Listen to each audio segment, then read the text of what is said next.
మెరిసిపోతుంటారు. మీ అమ్మాయికి రవ్వ నెక్లెస్ వేసాం అనుకోండి, తెల్లగా ఉంటుంది కాబట్టి ఆ తెలుపు పెద్ద మెరుపు కనపడదు. అదే మా స్వామి వేసుకుంటే ఎంత అందంగా జిడ్డు అసలు వస్తువులు వేసుకుంటే ఇలా రంగు ఉండాలేమో అంత భ్రమ కల్పిస్తాడు మా స్వామి. ఇంకోటి ఏంటో చెప్పరా, మా స్వామి అందంగా ఉన్న ఇప్పుడు నల్లగా ఉన్నవాళ్ళు ఏ పింక్ రంగు లేకపోతే ఏ వైట్ రంగు వేసుకున్నాను, అసలు వాడికి కొంచెం కలర్ కాంబినేషన్ ఎలా వేసుకోవాలో కూడా తెలియట్లేదు అనుకుంటాను. కానీ మా స్వామి వేసుకుంటే ఆ బట్టకే అందమా లేకపోతే ఆ బట్ట వాళ్ళ స్వామికి అందమా తెలియనంత అందం వస్తుంది అనమాట. ఏ రంగు వేసుకున్నా సరే. మన యశోదమ్మ కూడా చక్కగా కృష్ణుడు నల్లగా నిలబెక్సామడు కదా, రకరకాల పట్టు వస్త్రాలు కట్టి అబ్బా ఎంత బొగ్గింగా అన్నాడే, మన కన్నయ్య కోసం నీ రంగులు వచ్చాయి అన్నట్టుగా అన్ని రకాల పట్టు వస్త్రాలు వేసి అంత అలంకారం చేసి మన యశోదమ్మ మురిసిపోయేది.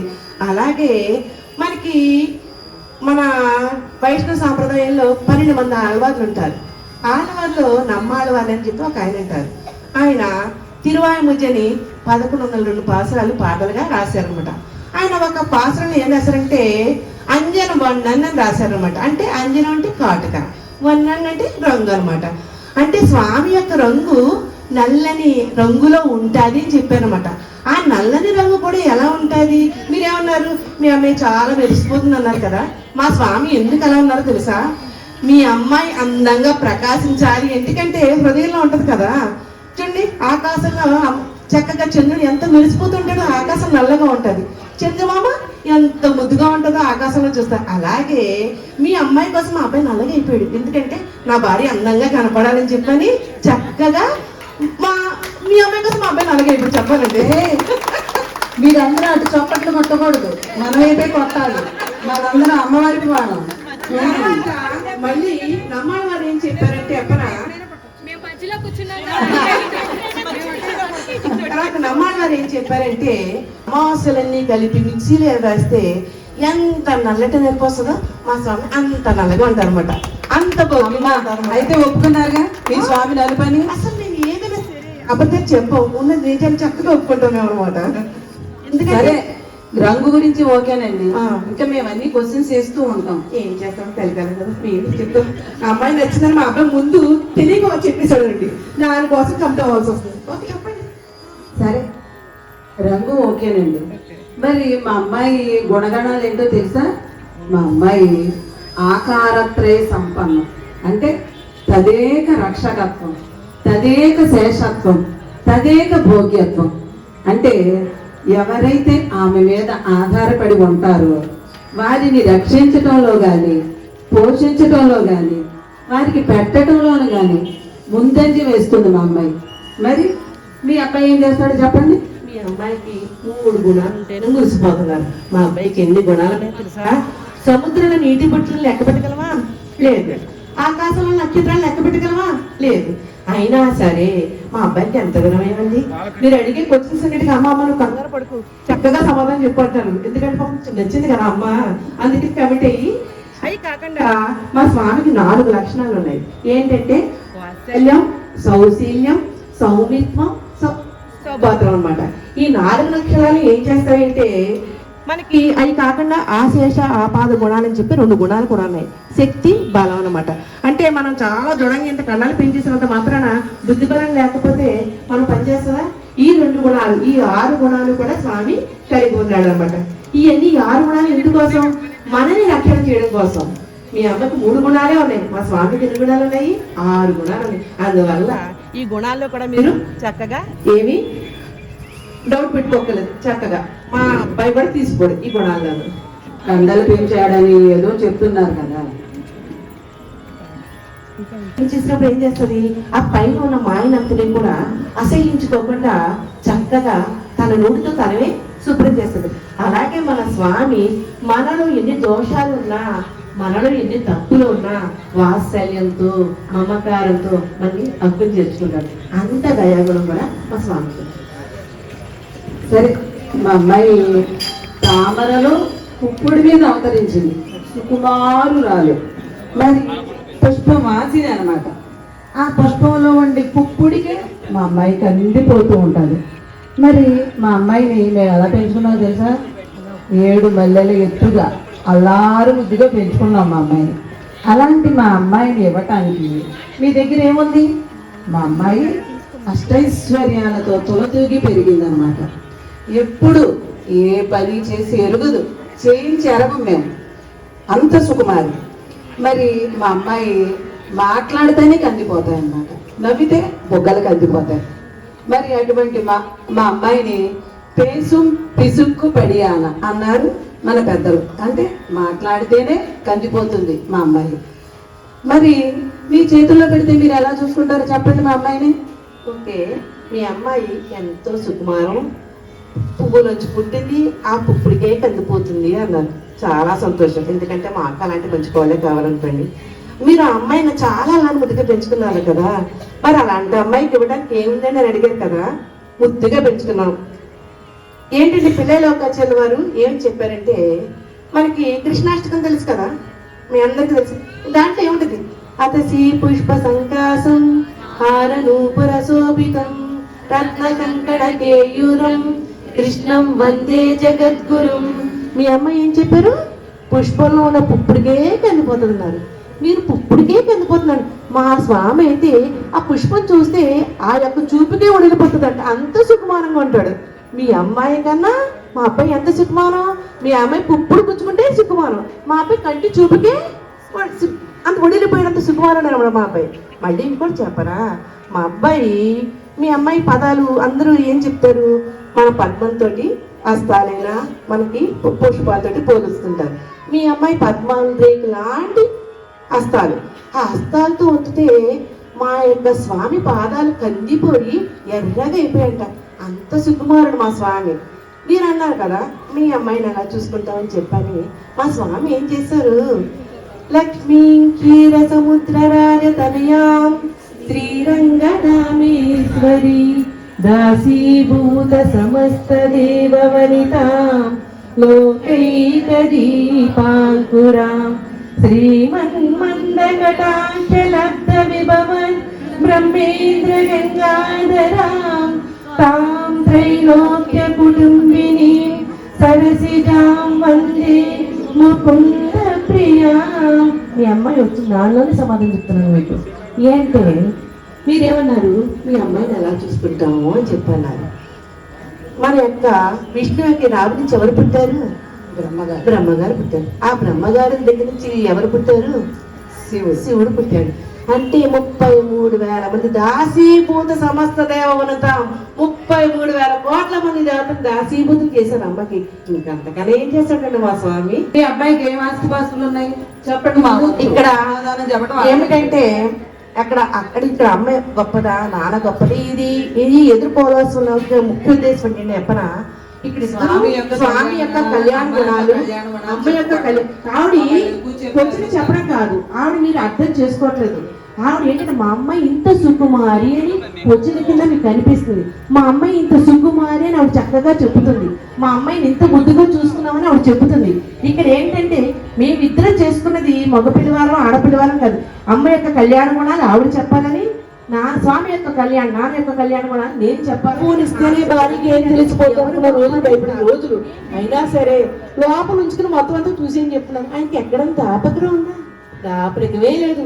ఆఖరికి సెల్ ఫోన్ లో కొన్ని పాస్వర్డ్ చెప్పాను మూడు చెప్పడు, ఎందుకంటే ఏం తెలిసిపోతుంది భయం. కానీ మా స్వామి అలా కాదే, పక్కన పెట్టుకోలేదు ఈ పక్కన పెట్టుకోలేదు, మనసులోనే పెట్టుకున్నాడు. అంటే మొత్తం మనసే కదా కంట్రోల్ చేసేది.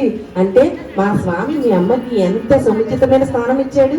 అది కాకుండా కలో వెంకట నాయకి కలియుగంలో ఈ వెంకటేశ్వర స్వామి ఎలాగండి అమ్మ కోసం చక్కగా కుబేరుడి దగ్గర అప్పు తెచ్చి మరి అమ్మ మీద ఇష్టం కొద్ది పెళ్లి చేసుకున్నారు. అప్పు చేసి పప్పు కూడా. అయ్యో మా అమ్మాయిని ఎంత అసలు మీరు ఎలా తెచ్చారో చూస్తున్నారు, వాళ్ళ ప్రేమ చూస్తున్నారు మీరు కొంచెమైనా. అయ్యో ఎంత చేసినా ఈ వెంకటేశ్వర స్వామి కన్నా గుడి ఆదాయం ఈ ప్రపంచంలో ఏ గుడికి ఉంది చెప్పండి. ఎంత ఆదాయం వస్తే అప్పు వడ్డీ కడతాడు. మా స్వామికి అంత ఆదాయం ఉంది కాబట్టి వడ్డీ కొడుతున్నా లెక్క చేయట్లేదు. మీ అమ్మాయికైనా తక్కువ చేస్తున్నాడా? బ్రహ్మోత్సవాలు అసలు తిరుపతి ఎలా ఉంటుందండి, భూమిలోకి వైకుంఠంలో ఉంటుంది. అంత భోగ్యంగా చూసుకుంటే మా అబ్బాయి నేను మాట్లాడచ్చా, పిల్లని ఇచ్చిందో మీ అమ్మాయి బాధపడడం చూసుకుంటే పక్కన కూర్చుంది, అర్థమైందా?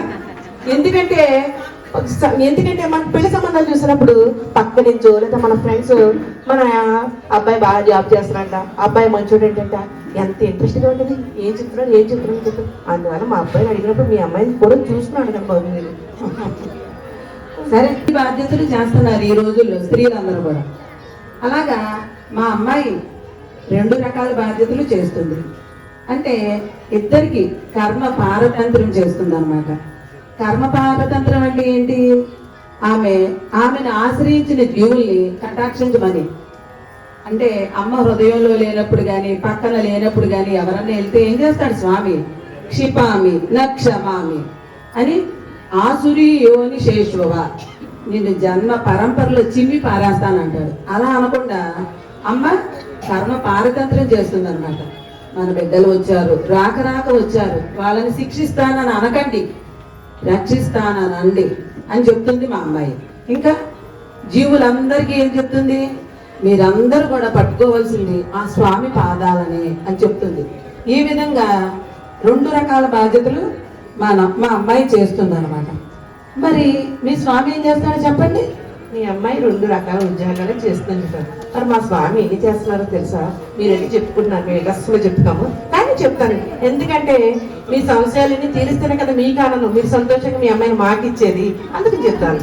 ఎందుకంటే స్వామి దగ్గరకు వచ్చేసరికి జ్ఞానానందమయం దేవం నిర్మలం స్ఫటికాకృతం ఆధారం సర్వ విజ్ఞానం హైగ్రీవం ఉపాస్మయే.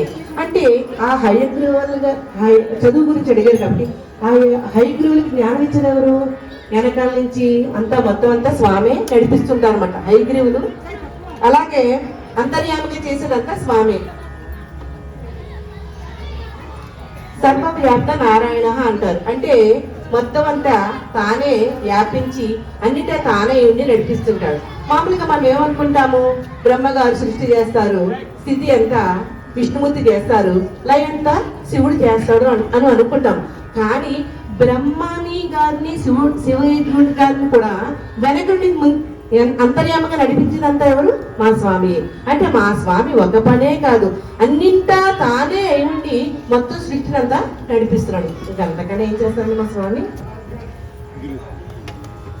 సరే, వేదాల నుంచి వేద ప్రతిపాదుడు అని చెప్పారుగా మీ అబ్బాయి.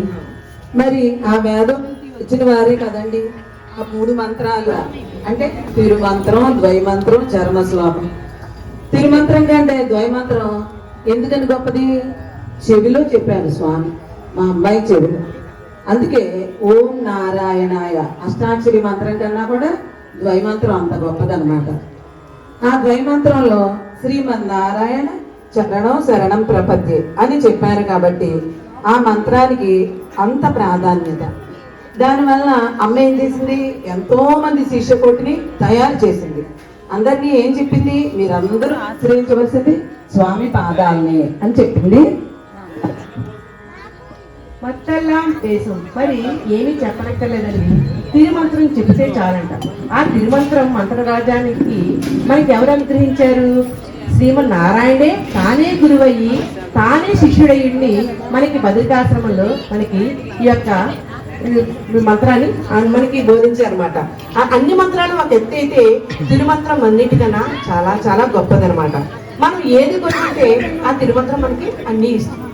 అందువల్ల చెప్తున్నాం అనమాట. సర్వగంధ సర్వరస అన్నారు. అంటే ఏంటి? మనం సెంటు కొట్టుకున్నాం అనుకో, ఒక అరగంట అయిన తర్వాత ఏమవుతుంది? మళ్ళీ ఇలా క్లాత్ తీసుకుని ఇలా చూస్తే కానీ ఆ వాసన రాదు.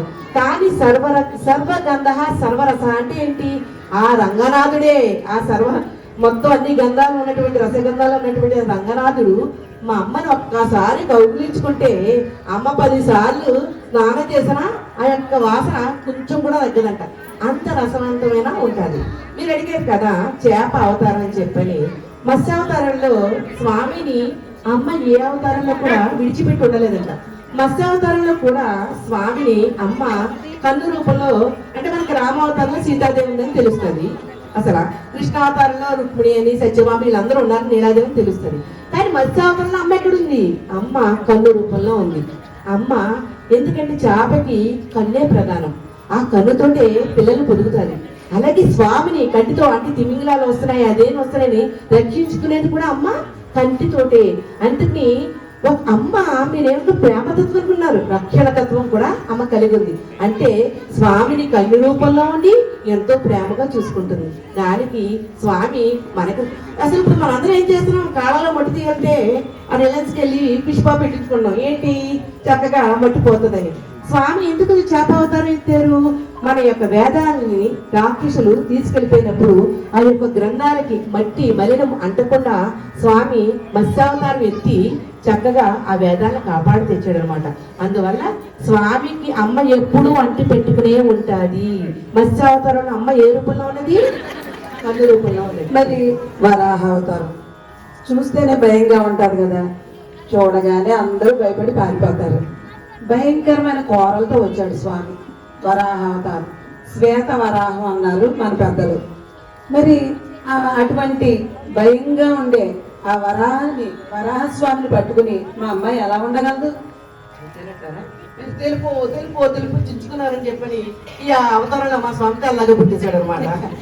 కానీ అందరూ అసహించుకునే అవతారం ఏంటి? అందరూ ఏమనుకుంటారు? పిల్లలు తిట్టాలి, ఏం చేద్దాం చెప్పండి.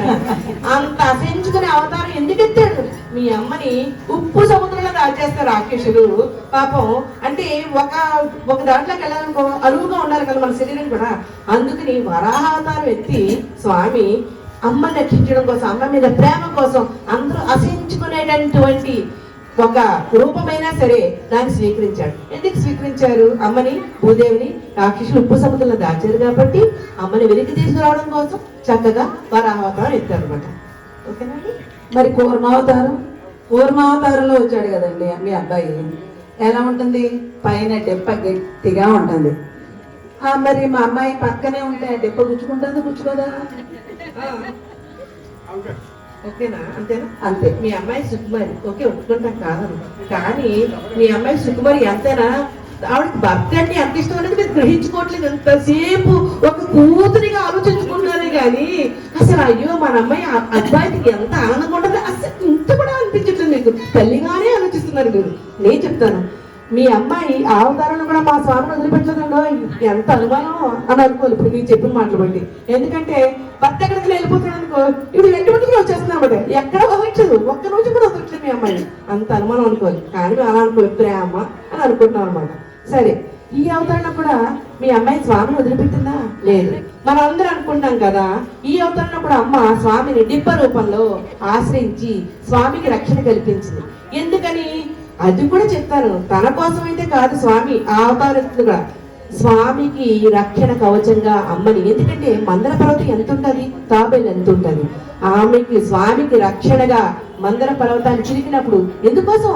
లక్ష్మీదేవి లోపల ఎక్కడో తాకుతుంది, దాన్ని వెలికి తీయడం కోసం కూర్మావతారం ఎత్తారు మా స్వామి. ఓకేనండి. సరే, ఎన్ని అవతారాలు స్వామి దేనికోసం ఎత్తారు?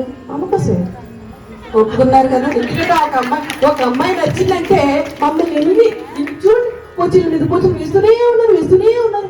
అసలు మా కళ్యాణరాముడు లోకయాదనాయుడు అసలు ఏమీ లెక్క రావట్లేదు. మా అమ్మాయి అని కూర్చుంటారు. ఏమండి, మేము ప్రశ్నలు వేస్తాం, మీ సమాధానం మాకు నచ్చితేనే మా అమ్మాయి వెళ్ళి రాముడి మెడలో మాలేస్తారు. ఓకే, మీ సమాధానం మాకు నచ్చపోతే మా సీతమ్మని మా ఇంటికి తీసుకెళ్ళిపోతాం. మీకు తెలియని విషయం ఏంటంటే పరుగుతుంటే వచ్చేసి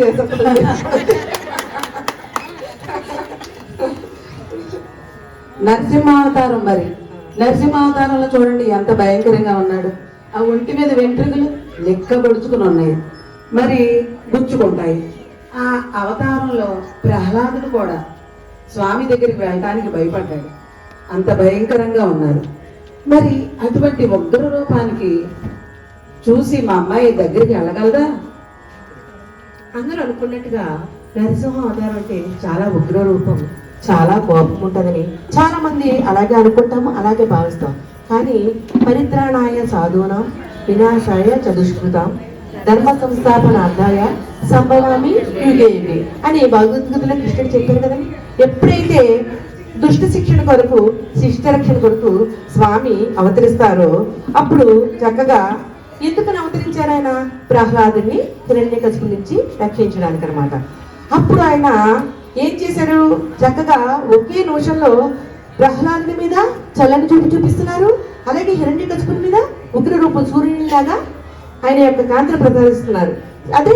అదే టైంలో అదే సమయంలో ప్రహ్లాదుడు చంద్రులాగా చల్లని వర్షం కురిపిస్తున్నారు. మీరు అనుకున్నారు కదా ఆ అమ్మాయి వీకరంగా ఉంటే ఎలాగ మా అమ్మాయి గుచ్చుకుంటానని. మీ అమ్మాయి ఏం చేసిందో తెలుసా? ఆ స్వామి యొక్క అవతార యొక్క అందాన్ని, ఆ స్వామి యొక్క మోహించాలని చెప్పని, ఆయన యొక్క రూపాన్ని తనివి తీరా చూడాలని ఇక్కడుంటే ఇలా పైకెత్తి చూడాలంటే మొహం కనిపించట్లేదంట. అందుకని ఎప్పుడు ఒకే స్థలంలో ఉంటే మీరు చూడండి, ఎక్కడైనా నరసింహస్వామి గుళ్ళో ఆవిడ ఏం చేశారంటే స్వామి యొక్క అందాన్ని తనివి తీరా చూడాలని చెప్పని ఆవిడ జరుపుకుంటూ నుంచి తోట మీద వచ్చి చూసి ఆయన యొక్క సౌందర్యాన్ని ఆస్వాదించిందంట, ఆయన యొక్క మోహించిందంట. అబ్బా ఎంత అందంగా స్వామి అని చెప్పని చక్కగా మోహించిందంట. అంత అందగాడు మా స్వామి అనమాట. మరి ఇవన్నీ బాగానే ఉన్నాయి. ఈ రోజుల్లో ఒక అమ్మాయిని ఇవ్వాలంటే బ్యాంక్ బ్యాలెన్స్ ఎలా ఉంది, ఎంతమందికి ఎంత ఇవ్వగలడు, ఎన్ని కోట్లు ఉన్నాయని చూస్తున్నారు. మరి వామన అవతారంలో ఏం చేశాడంటే మీ అబ్బాయి యాచనకు కూడా దిగజారాడు బలి చక్రవర్తి. అటువంటి అబ్బాయికి ఎలా ఇస్తామండి మా అమ్మాయిని? ఓకే, పొట్టి బ్రహ్మచారిగా వచ్చాడు అని అనుకుంటాం కదా. ఆ పాపం స్వామి అంటారు, అమ్మాదేవి ఈ అవతారం నన్ను కాస్త వదిలిపెట్టు, బ్రహ్మచారి అవతారం నువ్వెందుకు అని చెప్పిన అమ్మాయిని ఎంతో బతిమంతంట. అబ్బాయి మళ్ళీ ఎక్కడ మళ్ళీ ఇంకో అమ్మాయి చూసుకుంటాడని ఏంటో మీ అమ్మాయికి అనుమానం ఏంటో నాకు తెలియదు కానీ అప్పుడు కూడా వదిలిపెట్టలేదంట ఆవిడ. వదిలిపెట్టుకుని ఏం చేసిందంట, అబ్బాయి నేను అస్సలు మిమ్మల్ని వదిలి ఉండనని చెప్పానట. స్వామి కుదిరితే బ్రహ్మచారి వేషమే, ఉత్తప్పుడు అంటే ఏదో ఒక అవతారం అంటే ఒక భార్యగా ఉండొచ్చు, బ్రహ్మచారికి పెళ్ళం ఏంటి అంటే కాదు అమ్మాయి ఎక్కడ ఉంటది ఒకే స్థలంలో ఎడమ వైపున ఉంటది. స్వామి అప్పుడు ఏం చేస్తారు అంటే మనకి బ్రహ్మచారి చేసినప్పుడు యజ్ఞోపేతం చేసినప్పుడు కృష్ణాజీవం అని చెప్పని ఇదివరకు జింక చర్మం లాంటిది ఒకటి వేస్తారనమాట. అప్పుడు అమ్మ ఏం చేస్తుంది, కొంచెం ఎడ పక్క నుంచి కొంచెం పక్కకు జరిగి ఆ కృష్ణాజీవంలో దాక్కుంటది అనమాట. అప్పుడు మీరు అన్నారు కదా బలి చక్రవర్తిని 3 అడుగులు చేసి మాయ చేశాడని. ఎందుకు చేస్తాడండి స్వామికైనా? అడగడానికి ఆయనకైనా డబ్బు లేదా? లక్ష్మీదేవి ఆయన హృదయంలో ఉన్నప్పుడు ఆయన ఒక యాచించవలసిన పనే ఉంది మా స్వామికి.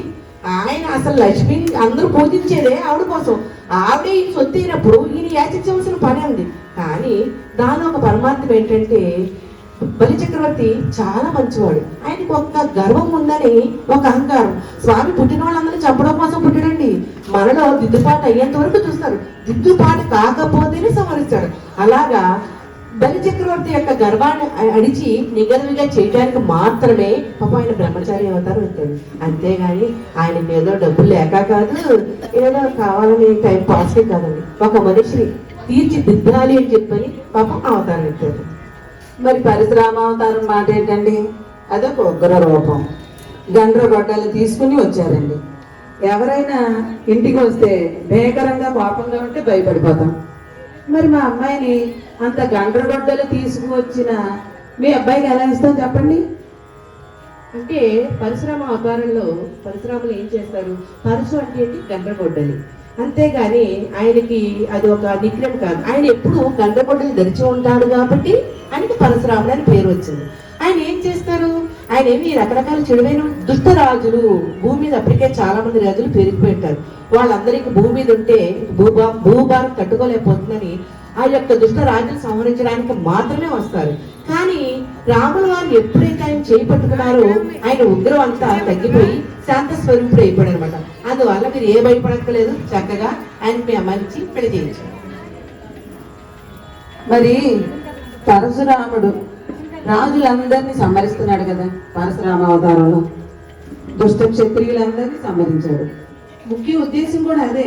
ఓకే, మరి దశరథ మహారాజు రోజుకొక అమ్మాయిని పెళ్లి చేసుకుని బొగ్గన కళ్యాణం చొక్క, కళ్యాణం బొట్టు ఇవన్నీ పెట్టుకుని వచ్చేవాడు.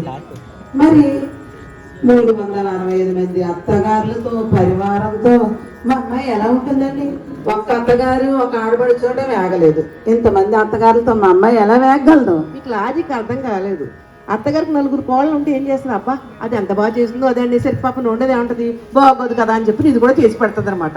3 ఏం చేస్తుంది, అమ్మ వాళ్ళిద్దరూ అత్తగారి దగ్గర మార్కులు కొట్టేస్తారు కానీ అది కూడా మాకు 365 మంది అత్తగారులు ఉన్నారు, అసలు ఒక్క కోడలు ఎంత బాగా చూసుకుంటారు, గుండె పెట్టి చూసుకుంటారు. దశరథ మహారాజు ఎందుకు ఆయన 360 మంది భార్యల్ని చేసుకున్నారో తెలియాలి కదా.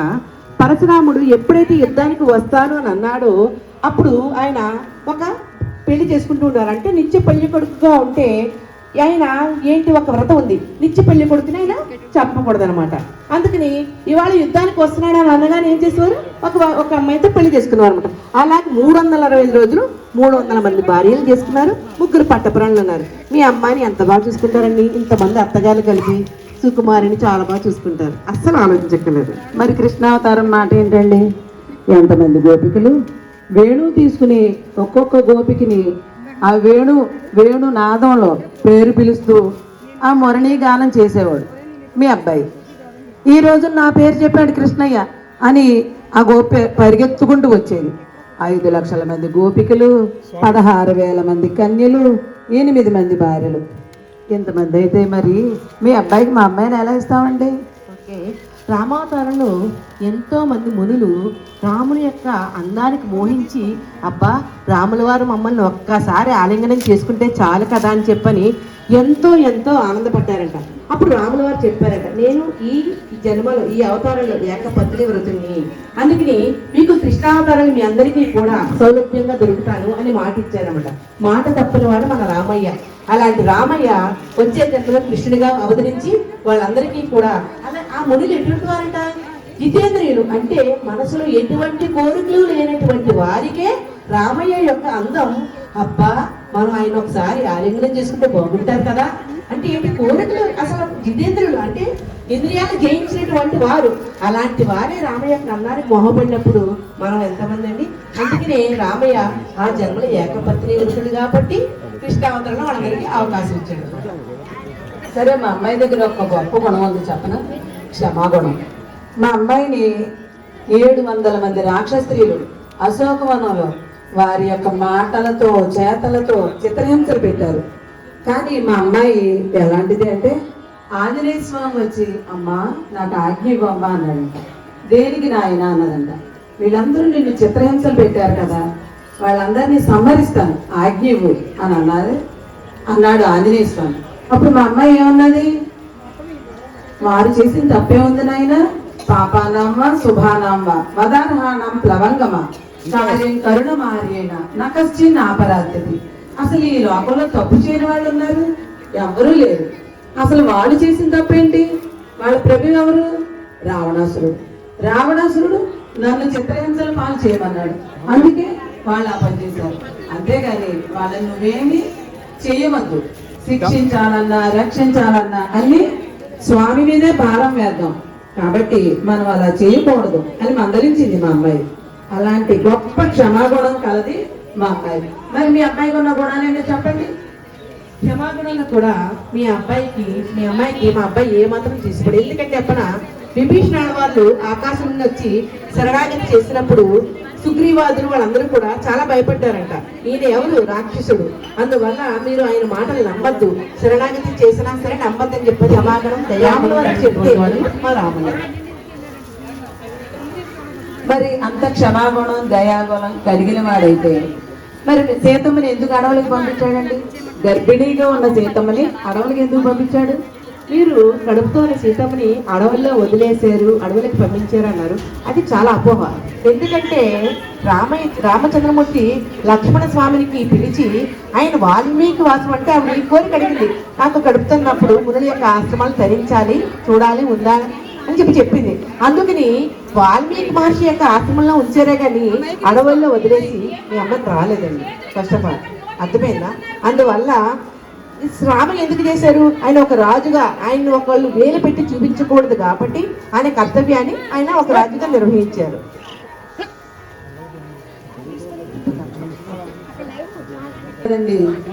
ఎందుకు ఇన్ని పెళ్ళిళ్ళు అని అనుకుంటున్నారా? మామూలు వివాహాల్లో అయితే మాంగళ్యం కట్టేటప్పుడు ఏమంటారండి? మాంగళ్యం తంతునాలేన మమ జీవన హేతునాం. అంటే నా యొక్క జీవనాన్ని నడపడం కోసం ఈ మాంగళ్యాన్ని కడుతున్నాను.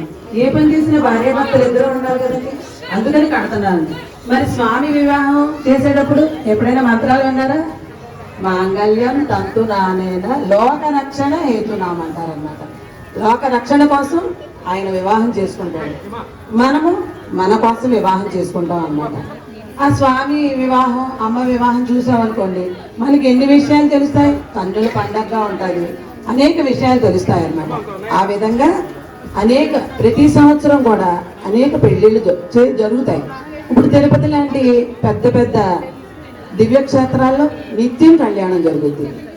చూసిన వారికి చూసిన ఫలం అన్నమాట. మన రోజు టీవీలో చూస్తూ ఉంటాం కదండి. ఆ విధంగా మీ అబ్బాయిని మా అమ్మాయి ప్రతి సంవత్సరం కూడా వివాహం చేసుకుంటూనే ఉంటుంది.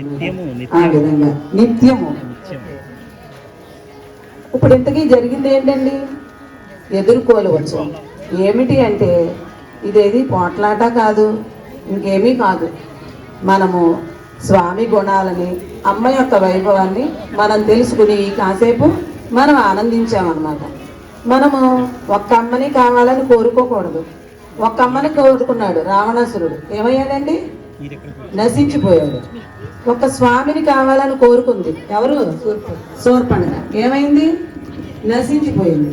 కాబట్టి మనం ఏ పూజ చేసినా, ఏ పని చేసినా నాన్న కావాలి, అమ్మ కావాలి. ఈ జగత్తుకు తల్లిదండ్రులు వారన్నమాట. ఏ పూజ చేసినా మనం ఇద్దరిని కోరుకోవాలి. ఇద్దరిని కోరుకున్నాడు విభీషణుడు. ఏమయ్యాడు? కిరీట ప్రాప్తి, పట్టాభిషేకం జరిగిందన్నమాట. కాబట్టి మనమందరము కూడా స్వామిని, అమ్మని ఇద్దరిని కలిపి ఆరాధిద్దాం.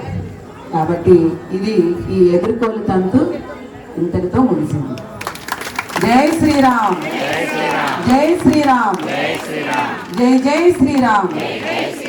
శ్రీ సీతారామచంద్ర మహారాజ్ కి, పవన్ సుత హనుమాన్ కి, సమస్త భక్త బృందకి, సనాతన వైదిక ధర్మకి